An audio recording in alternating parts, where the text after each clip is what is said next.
For as long as man has told stories, there have been tales of ghosts. We fear the unknown, yet inevitably long for the supernatural to be real. Eyewitnesses of spirits are often dismissed as eccentrics, but with so many testimonies throughout history and around the world, there is only one question. Do you believe in ghosts?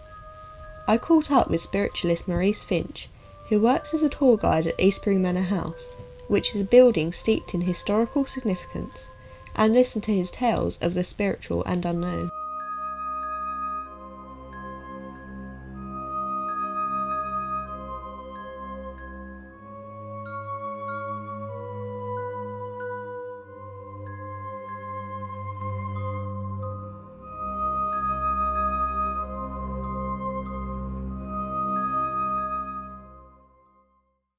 This medium come to me and told me a few things. Then she said, "Oh, this is ridiculous. I can't tell you this. But if a medium comes to you, they've got to tell you because it might be ridiculous to them, but not to you. You know, because you know." So she told me a few things. Then she said, "No, I can't tell you. This is." So I said, "No, I'm sorry, I've got to give it to you because it's come to me, I've got to give it to you. Why have I got 3 ducks saying thank you?" And the kind of go, laughed, more or less, a little giggle. So I said, "Do you want me to tell you the story?" So she said, "Well, yes, my 3 ducks. I said, "Well, I was driving down the country lane out in Essex, and I found 3 ducks that had been hit by a car." I said, "I was in bad shape." So I got out, got my crook clock out of the car, said, "Sorry about this," bang, bang, and I pulled them to the one edge, covered them up, and left them. So they said, "That's a fantastic story." I said, "Well, that's the 3 ducks. If you want to play with a Ouija board or tell cards and all that, come to people who know. Who know. We know how to open up, what we call opening up, shutting down, and that's what it is. And these people play about with things they don't know nothing about."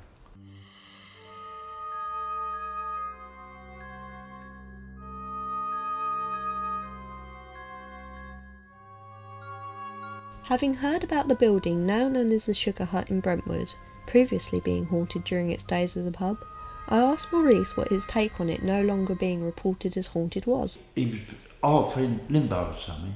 He wanted to go home, but he wanted to be in that house for some particular reason. I don't know, because I wasn't there.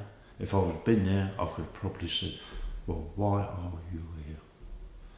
And when they changed hands, he didn't like the people that took over. But it is not only historical buildings that have been reported as haunted, as shown by those who have had ghostly experiences at Envy Nails and Beauty in Brentwood.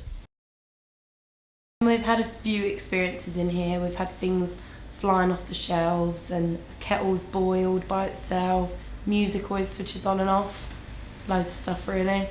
I was in here by myself and I was locking up and I'd switched all of the lights off and I was come to the front of the shop to turn the lights off and the stereo had switched on by itself and oh god, I didn't know what to do. The kettle turned on by itself. That happened when we had clients and they was all pretty scared. And then the sugar pot flew off the shelf as well about 10 minutes after.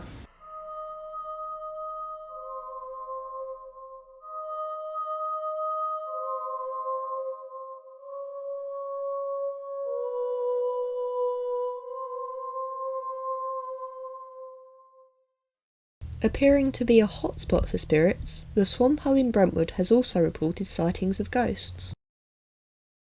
In a certain corner of the pub, which is believed to be where a blacksmith used to shoe the horses about 300 years ago, my friend's earring was pulled out of her ear and a candle was blown out. And there's been sightings of a woman as well in a white dress up in the manager's accommodation by multiple people. I think there's a few ghosts around, spirits around the pub. If ghosts can appear in any given building, What's to stop them from visiting you at home? According to Gary, who has witnessed the paranormal in his own house, nothing at all. I sort of sensed there was someone behind me, and I turned around, and there was like on a hot day when you see like the fumes or steam coming off the ground, like the waves. That's what it looked like was behind me, but like my height, body height.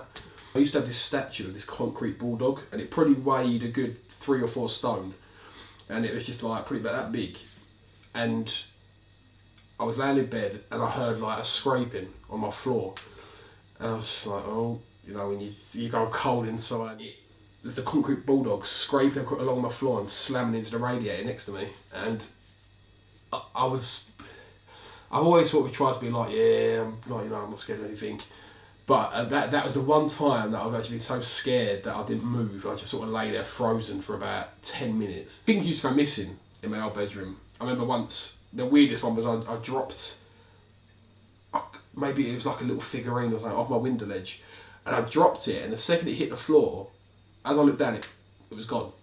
Yeah, I actually never saw it again. Even when I moved there and sort of packed all my stuff up, I never saw it again. So I was trying to think of it, and even like my mind went to like the multi-dimensional theory, where you've got an infinite number of universes occupying the same space. Maybe there's like a tear in one of the universes, and it's gone into another dimension. And even things like that, I'd probably more believe in things like that than a ghost.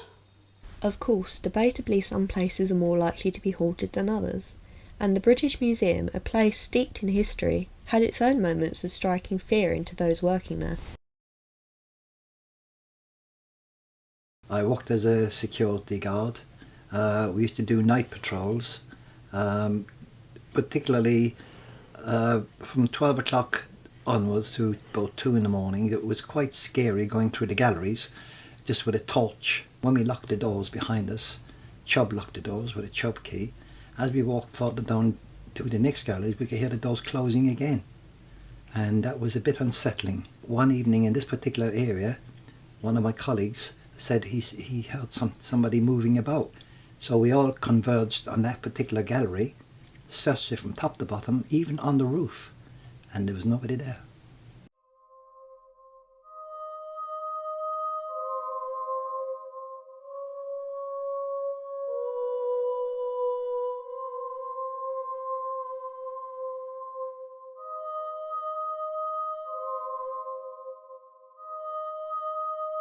So are ghosts real? Having no definitive evidence either way, it seems only you can decide.